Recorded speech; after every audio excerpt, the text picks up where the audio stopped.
আপনি মাযহাবের কিতাবের বিষয়ে যে পন্থা অবলম্বন করেছেন, মাযহাবের কিতাবগুলোকে মানে প্রত্যাখ্যান করার জন্য যে বাহানা, যে সুতা আপনারা সালাফিরা গ্রহণ করেন, ঠিক একই বাহানা যারা নাকি আহলে কোরআন হাদিস মানে না, তারা হাদিসের গ্রন্থগুলোর ব্যাপারে গ্রহণ করে। আপনি বলতেছেন সহিহ বুখারী বিশুদ্ধতম কিতাব, এজমা হইছে। তারা বলতেছে যে 250 বছর পরে এটা নবীর হাদিস, এটা কেমনে বোঝা গেল?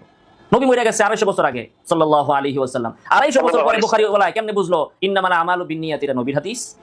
কেমনে বুঝলো বলেন? আপনি উত্তর দেন।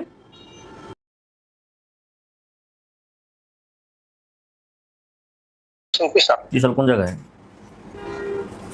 বিশাল দানিখোলা। দানিখোলা।